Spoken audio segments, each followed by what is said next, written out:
نے اور اس ملک اور اس ملت کو نقصان پہنچانے والوں نے اتنی اذیت نہیں پہنچائی، اتنا نقصان نہیں پہنچایا جتنا ہمیں آپس کے انتشار نے نقصان پہنچایا ہے۔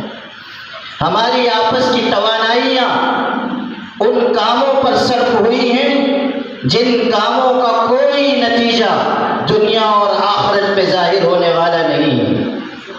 آج جبکہ ملک کے حالات اتنے ناسازگار ہیں، اس وقت بھی اگر ہم اتحاد ملت کی بات کرتے ہوئے بھی کسی نہ کسی درجے میں دوسروں کو غلط ٹھہرا رہے ہیں تو یقین مانیے اس طرح کبھی اتحاد قائم نہیں۔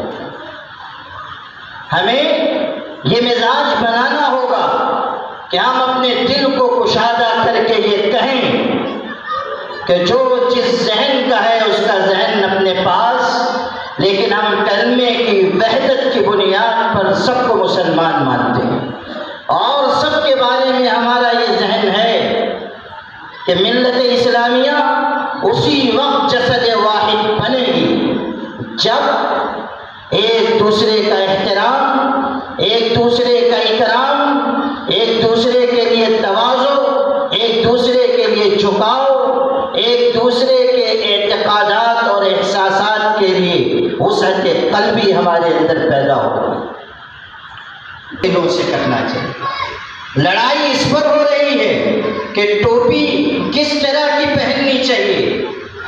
انہی معمولی اختلافات نے یہ موقع فراہم کیا کہ ہمارے دشمن ہمیں لقمہ تر بنا دیا۔ ایک علاقے میں اس بات پر ایسا نہیں کہ مسلک کا اختلاف تھا، ایک ہی مسلک کے لوگ، ایک ہی مسلک کے علماء، لیکن آپس میں انتشار۔ اب ایک طرف اس نے دلائل پیش کیے، ایک طرف اس فریق نے دلائل پیش کیے، یہ کہتا ہے اردو حلال، یہ کہتا ہے اردو حرام۔ دونوں نے دلائل پیش کرنے کے بعد کہا حضرت آپ ہی کوئی فیصلہ فرما دیجیے۔ جو جواب انہوں نے دیا وہ بڑا دلچسپ بھی ہے اور ہم سب کے لیے نصیحت کا بھی۔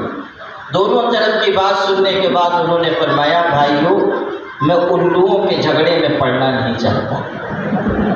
سمجھیں، اتنی خوبصورت بات کہی، اگر آپ اس کی گہرائی میں اترے تو سمجھ میں آئے گی بات کہ ملت کے بڑے بڑے مسائل کو چھوڑ کر اگر ہم جزئی فروعی مسائل میں الجھ رہے ہیں تو اس کا مطلب یہ ہے کہ ہم عقل مندی کی راہ پر نہیں، بیوقوفی کے راستے پر چل رہے ہیں۔ اقبال نے کہا تھا ایک ہو مسلم حرم کی پاسبانی کے لیے، نیل کے ساحے سے لے کر تا بقا کے کاشگر۔ اگر ہم اتحاد کی راہ پر نہ آئے یقین مانیے ہمیں اپنا وجود بچانا، اپنا دین بچانا، اپنی شریعت بچانا، اپنے ادارے بچانا اس ملک میں ممکن نہیں رہے گا۔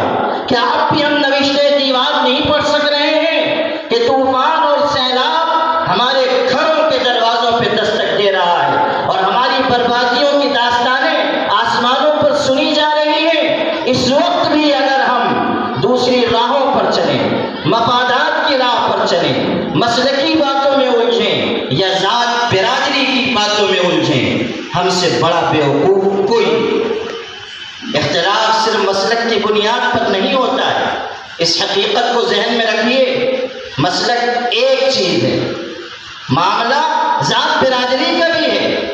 مسلمان ذات برادری کے جھگڑوں میں پڑ گئے، یہ شیخ ہے، یہ سید ہے، یہ پٹھان ہے، یہ مومن ہے، یہ دکنی ہے، یہ انصاری ہے۔ ہمارا شہر جس کو ہم دینداروں کا شہر کہہ رہے ہیں، مسجد اور مدرسے کا شہر کہہ رہے ہیں، اگر یہاں بھی یہ تفریق ہے کہ یہ فلاں ذات کا ہے، فلاں برادری کا ہے، ہم فلاں برادری کے ہیں، تو سمجھ لیجئے کہ ہماری دینداری کھوکھلی ہے اور ہم ذات برادری کے نام پر جو آپس میں تفریق کر رہے ہیں وہ جاہلیت کا فتنہ ہے، جاہلیت کا فتنہ ہے۔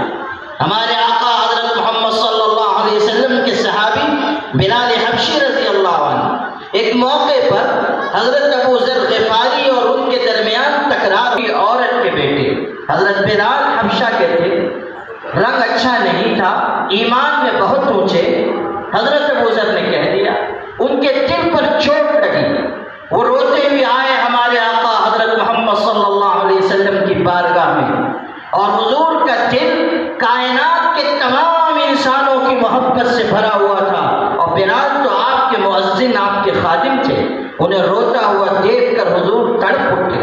فرمایا بلال کیا ہوا؟ حضرت بلال نے کہا اللہ کے رسول صلی اللہ علیہ وسلم ابوذر نے میری ماں کی طرف نسبت کر کے یہ کڑوا جملہ کہا، میرا دل پھٹ گیا، مجھے سخت اذیت پہنچی۔ حضور صلی اللہ علیہ وسلم غصے میں سرخ ہو گئے، فرمایا بلاؤ ابوذر کو۔